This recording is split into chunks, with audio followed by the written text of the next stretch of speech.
This week's Sedra is Sedra Pinchas.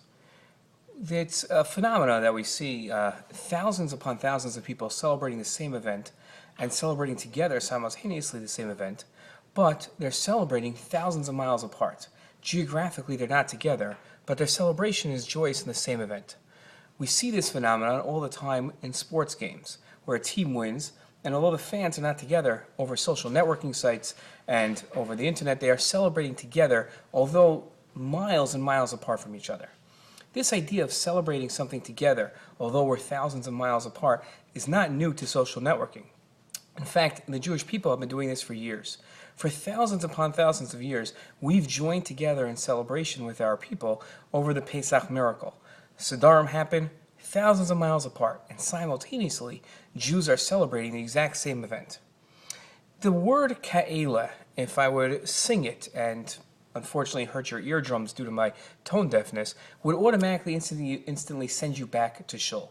Although it doesn't sound like something that you're familiar with, the word ka'ela this week's Sedra would send you back to Chol HaMoed in shul. When the Baal Kori says, ka'ela, and everybody in the shul is so used to this word ka'ela, which means like these, that they generally sing along with the Baal Kori, which really doesn't happen at any other point of the year. The Torah reader usually reads alone, but this word has such a recognizable note to it that the tzibor joins in. What does this word mean, ka'ela? Ka'ela is referring to the korbanos given on Pesach and Sukkot. And what the word says in this week's Sedra is, just like the korbanos that we've described in the previous psukim, right, they should be given not only on the first day of the Chag, but every single day. Ka'ela, just like it was described, the same korban given every day. And while that's true on Pesach, that every day the same exact korban is given, on Sukkot it differs a little bit. On Sukkot, the korbanos go down in number as the days go on to reflect the simcha. What joy are we talking about on Sukkot that Pesach doesn't possess? On Sukkot, we celebrate, it's the Chag Simchasenu, it's the festival of our joy. We are celebrating 40 years of divine protection in booths or with the clouds that we enjoyed while traversing in the desert.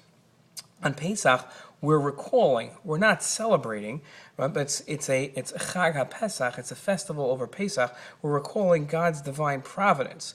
As the Rambam says, even though we have a mitzvah to be happy on all the Chagim, on Sukkot there's an extra level of happiness.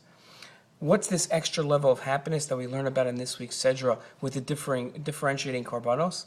The happiness on Sukkot is that we celebrate Hashgacha Pratis. We celebrate the divine providence that we merit as a people. On Pesach, we're not celebrating it as much as we're recalling it to make sure we recognize every single moment that God didn't create the world and then steps away, but rather providentially protects and providentially runs the world through what we call Hashgacha Pratis, specific divine providence. Sukkot is about celebrating, Pesach is about recalling, and while all the Chagim are moments to celebrate and celebrate together as a people, on Sukkot there's that extra level of joy. Shabbat Shalom.